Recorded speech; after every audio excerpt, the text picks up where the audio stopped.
It's no secret that Apple is one of the world's top-selling brands. The company's worth over $500 billion and continues to churn out tempting new products.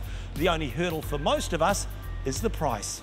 Livia Forian's coveted an iPad for some time, but costing over $1,000, she just couldn't afford one. But then, out of the blue, a man dropped by her office with a catalogue. This gentleman, Mike Maverick, came into my workplace. He had a couple of brochures in his hand, and he basically said, "Oh, I'm just started up a new business. Here's a brochure. Would you be able to pass this on to your manager and just leave it in your lunchroom if you want?" Livia didn't think anything of it at the time, but later on she had a peek and was amazed at what she saw.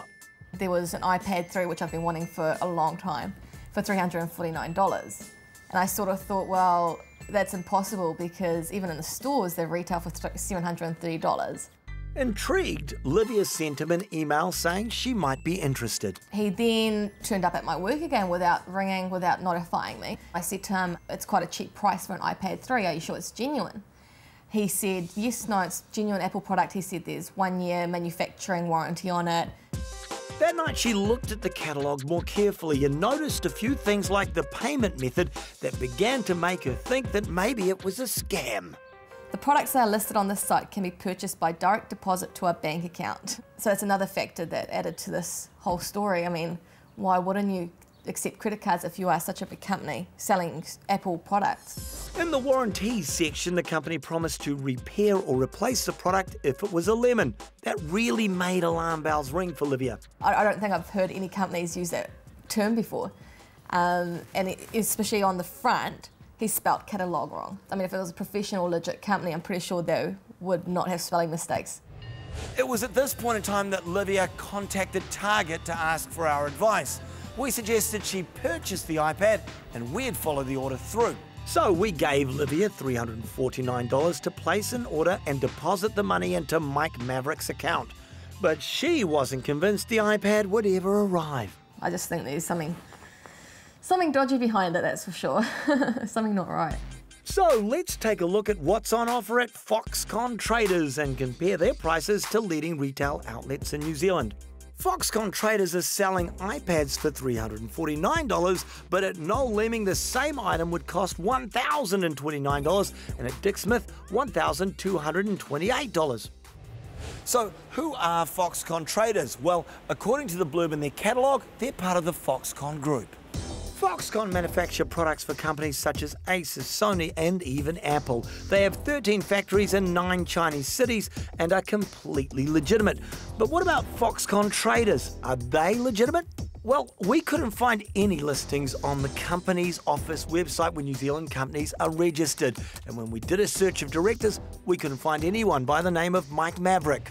It was here that Target became suspicious about this company and its so-called New Zealand agent, Mike Maverick. So we contacted the real Foxconn in China.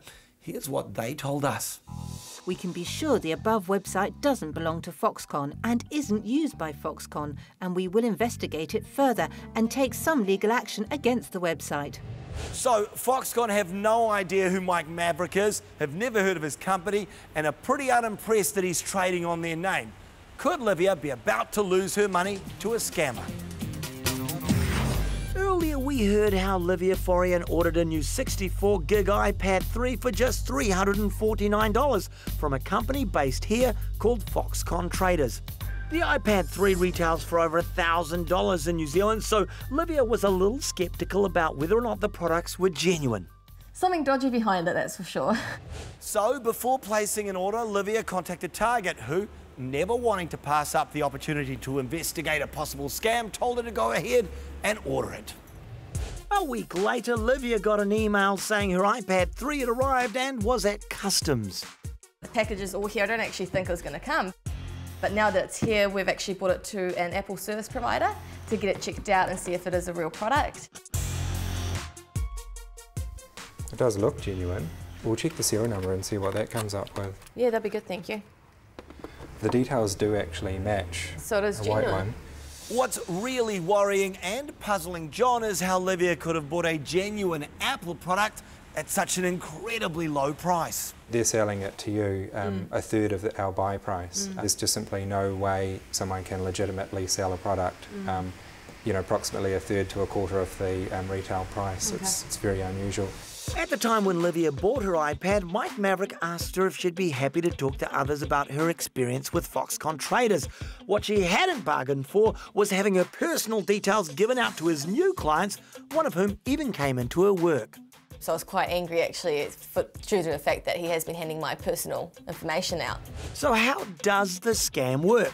Well, Target believes he's using Livia and her genuine Apple product to suck in more orders. Once he's got more orders and the money, he simply takes off with the loot and his clients never see the products they ordered. So Target decided to do our own investigation into Foxconn traders. We started by visiting their offices in central Auckland. We're looking for Foxconn traders. Yeah. Is that on this floor? Yes, that is correct. Mike is not in the office at the moment. Okay. Turns out Mike Maverick is overseas. While waiting for him to come back, Target approached Apple to ask if they knew of Foxconn traders. They declined to comment, as did several other authorised Apple dealers. It seems to us Apple don't like to talk about unauthorised people selling their product, especially at such low prices. But one organisation who were keen to speak to us were the New Zealand police, who know all about the so-called Mike Maverick. Target can now reveal that Mike Maverick is in fact well-known convicted fraudster Michael Halsby Knight. He's scammed people in Australia, Thailand, New Zealand and China. His cons include selling cheap travel, computers and other electronic goods. One such person that fell for it was client services assistant Rachel Trotter. I ordered the 4 iPhones. I've transferred the money into his account, $724, in September 2011, and I'm still waiting. I've had no contact and I've realised that I've been scammed. So armed with this information and photos of him, we decided to check with Livia if Mike Maverick is in fact Michael Halsby Knight. Livia, do you recognise this man? Wow, that's the Mike Maverick that came into my work. Well, he goes by many names. He's an international fraudster. His real name is Michael Halsby Knight. That just makes me angry that he's using me as a reference, especially if he's a scam artist. I mean, that makes me look really bad as well. Next, we went back to the shared office he rents and showed the pictures to his receptionist. We're just trying to find out if anyone here recognises this man and can tell me his name. We know that he's operating from floor 27 here. We've contacted him through this reception before. He's been on this floor. So we just need to try to track him down. So we need a police warrant if you want any details. Okay, so no luck there, but we already know that's where he's operating out of. It's on his business cards, it's where the phone rings to, and we sent in a hidden camera and they said he was overseas. But we weren't going to give up that quickly and we tracked down his personal phone number. Is this Mike Maverick? Yes, it is. Mike, it's Brooke Howard-Smith calling from Target here at TV3 in New Zealand. Mike? I've got no comment for you. I've just got one quick question. Have you been known as Michael Halsby Knight?